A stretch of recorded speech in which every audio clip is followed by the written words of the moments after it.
Greetings, welcome back to Deep Images, and I'm Henry Covert. I'm here with co-hosts Justin Cotton and CF Roberts, who has stepped out for a moment, and panelist supreme Bill Mulligan and yes, Funky Lollipop, aka Bree Williams. And we are still exploring strange love stories, and we have hit just the whole gamut, man. So we've probably offended just about everybody who watches at some point. um, I'm going to turn this over to Bill Mulligan. I think he's made some cool selections for the topic. Well, thank you, sir. So I love movies. I love watching movies. Sometimes I'm disappointed, but I don't want to be disappointed. So it's especially fun when there's a movie that I have extremely low expectations for, that when I watch against my will almost, it sucks me in and I'm like, this is better than it needed to be. This is better than I thought it would be. I actually enjoy this. And that brings us to 2013's Warm Bodies, which was marketed in a way that probably brought a lot of people to the theater, but was just about kryptonite to me. It was marketed as basically Twilight with zombies. And I'm like, I wasn't crazy about Twilight with vampires or whatever those little pixies were. Although I will say this, it's easy to mock on Twilight, and we all do. Um, Twilight is exactly what it wants to be, and it was very successful, and it has an audience. And watching it, as I was forced to do, watch all the movies with my daughters over Christmas, I did come to appreciate that it was made for the audience that was receptive to it. It has an incredibly large cast of characters. Like I almost needed a scorecard to keep track. And that's what people were into. A lot of different characters, a lot of backstories. That's soap I'm sure the opera-ish. yeah, yes, very soap opera-ish. And it did lead to a good final movie. The only movie that really did anything for me was the very last one, because it ends with a super fight between werewolves and vampires, and good vampires and bad vampires, and Right. just a baby falls in love with a werewolf, or I don't know. It was hard to keep track, but it was fairly Like compelling. So, Mora. and the good thing about Twilight is that it is a gateway drug to horror. So, you're a guy, you're into creepy horror stuff, you're dating some lady, and she's like, oh, I love horror. And then she breaks out the Twilight thing, and you're like, oh, Christ on a stick. But okay, watch it with her, get her into the idea of vampires, and then spring 20 days a night on her, 30 days a night. Yeah, there's some vampires. They don't sparkle in the sun. Well, they do, but it's because they catch on fire. Um, that's fine. That's fine. Everybody has to have something that gets them into horror. So Warm Bodies, the Twilight zombie movie, is way better than that. It's actually not inspired by Twilight. It's inspired by Romeo and Juliet. Our characters are R, the zombie, and Julie, the human woman. And this takes place about 8 years after the zombie apocalypse. The zombies have taken over. There are pockets of humans left alive, but not many. The zombies more or less just walk around. Their life is pretty empty. They are still capable of thought, but only very rudimentary actions and communication with each other. And there are actually different grades of zombies. They do like eating brains, because eating brains, and I thought this was a nice touch. By the way, the whole eating brains thing started with Return of Living Dead. It is a Yes. relatively more recent Yeah, trope we for we did zombies. a symposium on that, and Rhiannon Yeah, actually acted out the zombie stuck to the table in and chilling yes, detail. it's great. And in that movie, eating brains took away the feeling of rotting, which was horrific. In this movie, eating brains gives you a little bit of memory of what it's like to be alive. Hmm. And so he's wandering around the airport. He has a best friend. They just sort of grunt at each other and just sort of wander around. And he runs across some humans show up, and for the first time, his heart beats once. But that's something. And he's attracted to this girl. She's quite cute. In fact, some of the zombies, most of them, they're pale. They're kind of a grayish color, but they still got their looks about them. Although eventually they go crazy and start tearing off their flesh and become what they call bonies, which are just basically living skeletons. And it's one of the flaws of the movie that, unfortunately, instead of going with practical effects, they went with CGI for this. And the bonies look exactly like what they are, video game monsters. And that's a shame because if they could have done this with practical effects, I think this would have been an even better movie than it was. So he and her, oh, he also he kills and eats her boyfriend, which gets him even more memories of her and how he is just 100% in love with her and starts protecting her from the other zombies. And they come to have a relationship. And of course, if you remember Romeo and Juliet, her dad, and I got to be with him on this, her dad's not too happy with this situation. It's never fun when your daughter brings home a boyfriend, but when he's a flesh-eating ghoul, there's only so much you can do. Um, and it goes from there. There's a lot of cool stuff. So he's fighting against his fellow zombies. The humans don't like him. She finds out about the boyfriend, the eaten boyfriend. She's not too happy with that. I mean, this poor guy's going through a lot. And we're hearing all this through his monologue, Oh, okay. but we're building up toward the climax where it's the bonies versus he's beginning to bring some zombies over to his side, that there is a possibility of redeeming themselves, of gaining life again, of becoming something beyond zombie, maybe a little bit closer to human. The implication at the end is that he actually does become human again, which seems a little implausible, but okay. It's a fun movie. It's enjoyable. It's a family movie. It's relatively bloodless for what it has, and maybe it could have used a little bit more of that. But it's a film you could actually watch with the kids and enjoy it. The love story is cute. I like this movie way, like I said, way more than I thought I would. I Hmm. was like, oh my God, you're taking my beloved zombies and making them stupid and lovable, and they probably sparkle in the sun and all kinds of other things. And they didn't do that. I The was waiting for the Twilight analogy. Yeah, I started with that while you were gone. Actually, it very much, and that's how again how they marketed it. But you know what? I can't argue with success. The movie cost 35 million and it made 117, so it made a profit. And Oh. I who was remember it? when it came out, but wow, I didn't know it Yeah, was it's it. got a pretty good it's got John Malkovich. Is he a zombie Listen, or a human? he's a human. And listen, you're like, why is John Malkovich making this movies? Because most John Malkovich movies are probably art house flicks that don't make a whole lot of money, and he probably has a nice house somewhere, hopefully not in California Palisades right now. Hey, Right. shout out to everyone out there. It's heartbreaking. I'm sure by the time Yeah. this gets put out, the fires will also hopefully be put out. But it's heartbreaking seeing all that. Um, I love apocalypse movies. I don't like apocalypse in real life. Mm. It does show you something here. And for an apocalypse movie, I like the fact that this is a different take on the zombie trope. Zombie, every time we think zombies have been played out, somebody comes along and makes another movie that says, here's something you haven't thought about with zombies. They're Yeah. like, hey guys, there's some life in the old Living Dead yet. There is. So if you haven't seen it, if you were put off by the terrible poster that just okay, and the marketing and all, and just said it was hard enough watching Twilight, I don't need to see Twilight. Next thing, if I encourage them, they're going to do Twilight with werewolves and Twilight with yetis, and they probably have actually, now that I say that. But it's definitely worth seeking out. I wouldn't steer you wrong. It's a fun little movie. It's not going to be one of the great horror movies of all time, but definitely better than it needed to be. And we need to encourage that. We need to encourage that. Stop encouraging these people who go for the lowest common denominator and come out and say, yeah, we're doing Sharknado 17, even suckier than the ones before, but wink, we meant it to be bad. Yeah, Right. no more of that. Let's Right. encourage the folks who could have made, Ironically so. yeah, Yeah, yeah, ironically bad. Hmm. right. Ironically bad is that, Hmm. or what I call bad. Hmm. You know what? Right, I'd right, rather right. watch my idea of a good bad movie. Plan Night from Outer Space is a fun, entertaining movie, and it's Yeah. entertaining because the people who made it were not aware that they were making a bad movie. They were trying to make a good one.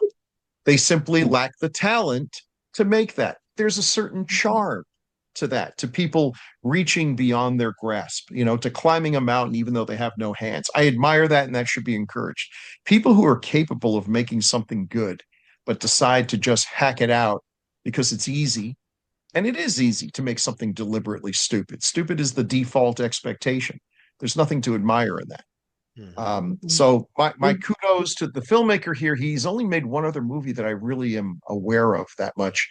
His name is Jonathan Levine, and he did All the Boys Love Mandy Lane, Oh, okay. which is a fun little stuff. And then he did a I've bunch of heard other that's stuff. good. Yeah. Yeah, it is pretty good.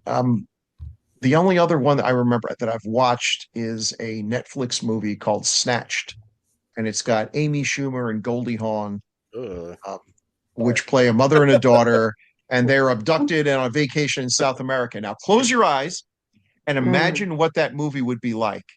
No, it's And okay. you have exactly imagined what this movie is. It is the most predictable by the numbers. I swear Netflix has an algorithm, a computer program where you type in, I've got Amy Schumer and Goldie Hawn, mother and daughter, press, and the AI just generates all the gags and all the laughs, and then they're kidnapped by terrorists, blah, blah, blah, blah, blah, blah, blah. There's a And they scene won't with stop Diplo. arguing, and they'll never They get won't stop along. arguing. But then at about the 3/4 mark, she suddenly realizes something that she always thought was true about her mom, that no, actually her mom had to sacrifice for the and that's why she became a stripper or what. And they come to an understanding, and then we have a funny ending. I So And mayhem ensues, right? mayhem, Then yaks and shenanigans ensue, I have a simple philosophy. I don't do Amy Schumer. Don't let your friends do Amy Schumer.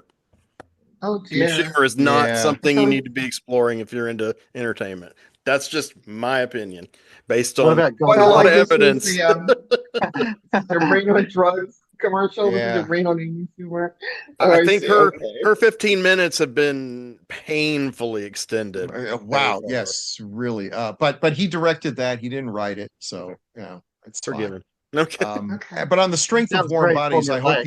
I hope he does some more stuff because yeah, this one wasn't that formulaic. It Hey surprised me. Bill, let me Yeah, ask you about like these types of movies I always find are much better when the director, producers, whoever allow the audience to fill in the blanks instead of showing them everything. Do you know what I mean? So if there's going to yeah, be gore, there's going to be some kind of horror, maybe they're doing shadow work, not Jungian shadow work, but you understand what I mean. Shadow Right. work, or some other, prop device to you know where I'm going to make sure that the sure. audience gets the feeling of it without actually showing it. So was there some of that in there or I mean, maybe a little. What you're suggesting is absolutely right, but that goes so against what filmmakers are kind of being forced to make now. Movies are so expensive. Now, this movie was relatively cheap at 35 Mhm. million. And when I say that, it's like 35 million is a lot of millions for a pretty simple story. Movies are so expensive now that they will not risk letting the audience fill in the blanks. Everything has to be explained. The last thing Everyone's a they want is literalist. right. Well, they don't want people I'm an because, again, anti-literalist. we go on Facebook right away and say what we thought about movies. And if word gets out that I didn't understand what was going on in this movie was confusing. I didn't get the ending. That's the kiss of death. That's the Mhm. kiss of death. A movie like Possession will never be made. Or if it is made, it's going to be made for as little money as possible because they're not going to make it back. That's why when something comes along, when a Chris Nolan movie that actually respects its audience and lets us maybe fill in the blanks and doesn't spoon feed it to us. Sometimes he I doesn't. mean, I'm just happy if I watch a movie now where the villain it doesn't monologue and explain everything that they did and uh, Well, they're I going mean that against the whole precept of cinema, show don't tell. yeah. But in Everything their Briggy said is defense, what a film is. absolutely. But in their defense, and I will in their defense, audiences are a reflection of society, and society is pretty stupid. And this has been true for a long time. So I think maybe I mentioned my podcasts all blend together, but we talked about A Boy and His Dog. And I thought the ending of A Boy and His Dog, Harlan Ellison hated the ending, the last line, which makes a joke of what just happened. And the director, L.Q. Jones, there's a wonderful interview between the two of them. Boy, Yeah. these two old irascible sons of Hmm. bitches, and they respect each other. Everyone should And watch that interview. and Harlan's like, listen, I gotta tell you, I hated that last line. I absolutely hate it. And LQ's like, I get where you're coming from, but people were turning to each other like, what happened to the girl? It's like, what do you mean, what happened to the girl? Do I have to tell it to you? Do I have to spoon feed it to you? Do I have to make a joke? Yes, that's what they had to do. If a character suddenly disappears and we have not been shown what happens, there is a significant percentage of the audience that will just be like, they don't get it. They Well, need everything forced to them. the joke also adds a layer of cynicism to already set Yes, layers to Vic. I mean, to Blood, right. the dog. Yeah, I yeah. thought There's it a was lot. fine. I Yeah, there's a loved lot.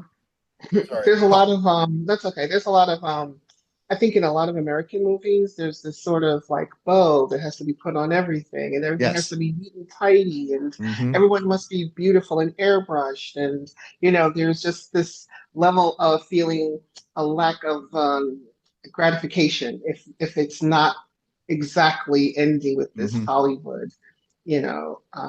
ending. So I get where you're coming from about I would saying that. say, I would say 90+% of the movies that we cover don't fit into that, Hmm. which is as intended. But and the ones Hmm. that do, that might be some classics, actually did it well. Yeah. So Yeah. Yeah, I So like any, I like an idea of having an alt ending to some of these movies because I could dream mm, of many endings that I would like to put on the end of some of these movies, and maybe that's something we should explore. mm, well, hmm, there's also that is alternate endings interesting. that weren't used that are interesting. Like That Well, would be yeah. good too. Isn't people, that Yeah. fascinating? It's a sort of a double-edged sword. I love getting a DVD or a Blu-ray where they have all the alternate Hmm. unedited scenes and all. And a lot of mm, times you're watching it like, why did you cut that out? Sometimes you can say, yeah, I can see this wasn't necessary. But a yeah, lot of times you're like, this was really good. And it gave me an insight to the character and why did it go? Right. It might have been for time, might have been for pacing. So it's Or it great could that have we been have that. the producers going, I don't like this ending. Personally, I Right, don't like this right. ending. But I think the double-edged sword is that the ability to say, a directors sometimes have to fight to keep a scene in. And now they don't fight as hard because they Yeah. know it's like, yeah, they're okay, not going to get final cut unless they're I'm not going to get final cut. I got to do all this, but at least I can release the extended version on DVD. So my vision will be seen. Why am I, risking getting kicked off the set here, fighting for a scene? I'm probably going to lose. If I do win, I'm going to have to give up something else. And in the end, I can still release the movie that I have in my mind. yeah. I've read some people that are happy with doing that. Yeah. Interesting. So So they're more willing to anyway, compromise. Yeah, yeah. Yeah. So that's my right review or of Warm wrong. Bodies. Yeah. Give it a shot. You Thanks, might like it. Bill. And remember to like and subscribe. We are in dire need of subscribers. So tell Oh, your I want to friends. say something. I'm sorry to cut in, but I also want to thank you, Henry, for showing up in your blue form to, you Yes, your know, ghostly form. Yes. commemorate our. All right, guys. So like, subscribe. We love you, and share everything with your friends. We're back with Deep Images. We're still covering strange love stories. Man, we have been we have been talking about some wild movies. We're gonna want to talk about another one today. CF is gonna talk about a strange love story, and let us know what you think about it. Hey, yeah, well, I got a strange one today. And yeah, you want strange? We got strange. Okay, so this one is from 2011, and it is by a guy who was one of a number of pioneers in the shot on video genre, if you want to call it a genre of filmmaking. Mhm. And this is The Writers, by written and directed by and starring Todd Michael Smith. Todd Smith was best known probably as a very early stable member with the Polonia brothers, and he most famously appeared as the killer in their film Splatter Farm. But he Okay. did a lot of stuff. These guys all grew up as teenagers together, making little video movies, and some of them are available to be I seen. love it when Chuck digs out these movies like Golgotha, Arkansas. It's just awesome. Yeah, this is another rare one. It's hard to find. I don't think it is. It is currently way out of print. This one, to my knowledge, is not on its way out in any way, shape, or form. But it plays. But Todd Smith plays a mystery writer named Andrew Saris, and he has a wife named Pauline, who is also a mystery writer, played by Kathy Moreau. Kathy Moreau, interesting tidbit of her. We lost both of these two, I think, between 2018 and 2019. Really? Wow. Wow. Kathy died of brain cancer, sadly, and Oh. Todd, I know he died of kind of natural causes. I don't know exactly what it was, but she actually had a bit of a career, pretty much the same as kind of an SOV filmmaker. She made films under the nom de, can't really say nom de plume, nom de lens, as a Cat Lammer, and she did a film called Mama and Damien, which she directed and starred in. And judging by the trailer, which I've been watching off and on this past week, if I had any access to that thing, I'd be doing that one too. Very cool. But they play this, husband and wife writers, both doing fairly well for themselves, writing detective novels. Both she's kind of stagnating. She's drinking a lot. They kind of have a loveless marriage. Todd is or Andrew is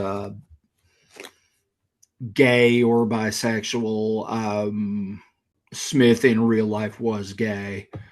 But he's kind of going out and kind of making it with rent boys. Meanwhile, there's a serial killer, if that sounds familiar, serial killer kind of stalking the town, killing women. And Todd, one night when he's on his way home from banging a rent boy or whatever, actually runs across this killer killing this woman and runs like hell and barely gets away from the guy before getting home. The killer finally starts stalking him, and the killer is named Eddie, played by Stephen Michael McKenzie, and he ends up kind of striking up a. Andrew decides he wants to write a book about a serial killer based around what this guy is doing. And so he starts kind of studying from him. Eddie is interested in Andrew. And so they kind of have this back and forth. He is Eddie is also gay and is, very rabidly misogynist, which is why he's going around killing all these women. And he's kind of a sick fuck. He's basically sitting around cutting himself up with little X-Acto blades and knives and whatnot, and bleeding all over the place. And it's legit. He is actually doing it. This is not special effects. The actor is actually self-harming. The actor is self-harming. Wow. On camera. The Mondo movie. No, I'm kidding. Yeah, Mondo serial killer. But so, and the blood and everything ends up playing into their sexual trysts. But at the same time, he goes to great length explaining to Andrew this long stretch of just, here's what I do, here's why I do it. I hate these bitches.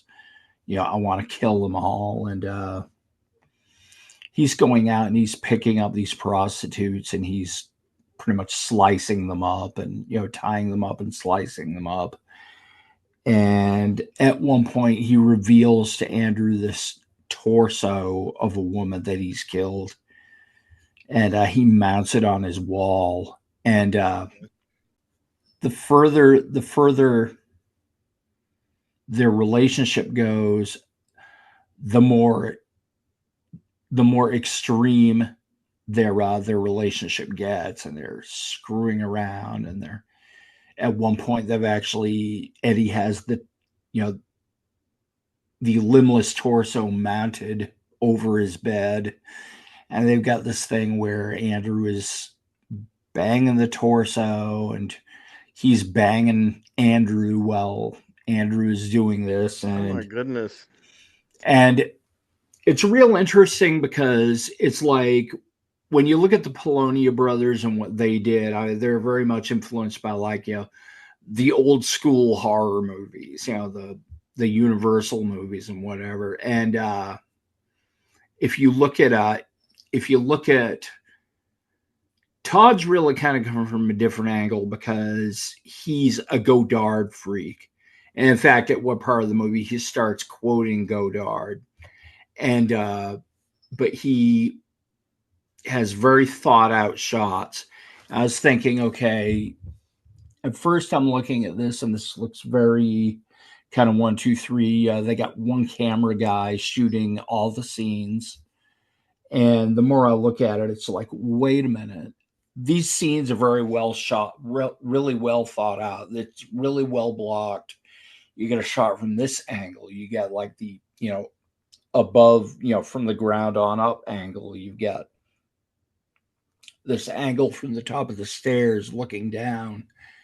And you got these kind of crazy, kind of jump cutty sex scenes where it's going from one angle to another angle to one position to another position, and all these things they're doing, and with lots of blood. And eventually Andrew kind of gets sucked more and more into this guy's life, and literally, yes. And he ends up get out there and get a bitch for me. Go get a bitch. Go bring me. Does this remind you of Man Bites Dog and Henry Porter, a serial killer? Kinda. A little. I mean, that what you're describing right now. The whole thing is this becomes less and less about his book, and it becomes more and more about his relationship with this guy, and who is obsessed with the idea of having a book written about him. But by the same token, it's like it's about the relationship. The book kind of hangs tenuously and threatens to fall off the edge, but he goes out and he starts killing rent boys and bringing, this rent boy's head. And it's like, I don't want a guy. Why'd you go kill a guy? I wanted a bitch. So now he's got Andrew killing people. Yes. And Andrew's killing the rent boys, not the yeah, because that's what he's used to picking up. That's what he's used. Okay. And meanwhile, his wife is at home getting more and more drunk and falling, her career's falling apart, and she's not doing well at all, and she bitching every time he gets home. Where the hell were you? Where have you been all this time? And he's kind of informing her now about the whole writing process of the book, and he's trying to get what he needs from the serial killer to write this book. And he said, this is sounding dangerous, but she's, I think, unaware of the relationship angle. And eventually it just gets too much, and he gets a good look at himself, and he pulls away from it, and he kind of leaves the relationship, or tries to leave the relationship. Eddie is completely obsessed with him at this point and follows him to his home. He's in there, and they go through this weird surreal moment where he and Pauline get back. Andrew and Pauline kind of have a night together, and he comes downstairs wearing a tux and tails and a top hat, and the two of them kind of dance, and they goes upstairs and is sitting in his room crying sitting in the bedroom crying, thinking about this whole thing. And then Pauline goes upstairs, he's coming upstairs to join him, and you hear a gunshot, and he has blown his brains out. Oh my. And so this is, really bad. And so suddenly it becomes all about Pauline, and now Eddie is going after Pauline and saying, I want you to write my story. He killed himself. I want you to write our story. I want you to write my story. That's an interesting twist. And so she grudgingly, under threat, starts writing his story, starts trying to pick up Andrew's book where Andrew left off and write this story. And at some point she comes to an understanding. I think she reads his diary. He has a diary he's been writing, and where he pretty much describes, yeah, I snuck into Andrew's bedroom and killed him and made it look like a suicide. Oh. And it's like, oh boy. And he comes in, and I think is, as per usual, because he does not like her, does not like women, very threatening. And she's got the gun. She turns around and kills him. And good job. Andrew spent much of this book wearing this ludicrous, and it's like, wow, costuming department, such as it is, I guess. Maybe I guess they all kind of wore what they wanted to wear, and Todd was bald at the time and maybe self-conscious about it. But he spends a huge chunk of the movie wearing this fedora, and it's the silliest looking thing. And it's like, no, that really doesn't have that really isn't bringing the gravitas you maybe think it does. But yeah, fedoras are cool, but they're not as all-purpose cool as the wide brims or the derbies. I have a fedora, and sometimes I thought, I don't know. I'm not trying to look like Edward G. Robinson. Like, I'm sure and have a beard and have a fedora. Yeah, I have a fedora. I had a fedora. I have an old beat up fedora that I wore for the long time, to the point where it stopped resembling a fedora and started turning into its own thing. But just I'm not sure whatever happened to that hat. It was one I actually actively did wear. Wow. But nowadays it's just like I don't know. Having a fedora is just such a cliche for just, kind of misogynistic neck beards or whatever. Mm-hmm. But hipsters, bad hipsters. Yeah, milady. But one reason I stopped wearing mine too. Nah. But the very last shot you see is Pauline finishing off her book, and she's wearing the fedora. So I guess, the very last shot, it's, I don't know how Pauline got her mojo back. So she killed Eddie? Oh yeah, she killed Eddie. Good girl. And you said the actress who plays her is deceased now? Yeah. Sadly, they're both deceased. Both the leads. Both meaning who? Her and Todd Michael Smith and Kathy Moreau. Oh, I always thought you meant the actor who was playing Eddie. So the actual writer, actor, director is dead. He may no longer be with us. I'm not 100% sure. A cursed movie. Yeah, literally. And like, this one is not well known out there, and it is very out of print. But it's just kind of interesting being this gory, nasty shot on video creation that is actually very well composed and very well thought out. Mm-hmm. And for the most part, the fedora notwithstanding. That's refreshing when that happens. I mean, I get tired of seeing and hearing about stuff like August Underground, and that's like a pinnacle of shot on video brilliance. And I don't know. I'm quite. Yeah. So that's nice to hear. Yes. So any final thoughts, or that pretty much wraps it up for the that's all writers? Yeah, I read a little bit about it when you told me about it, but I haven't seen it. Um, well, that's pretty awesome. Definitely a strange love story. Oh yeah. And not much love in it, but still. Yeah. Folks, you want the strange, we're bringing the Yeah, strange. yeah. All right, y'all. So as my friend used to say, we're going to bow out for this time, and I would like to ask everybody to please subscribe to the channel.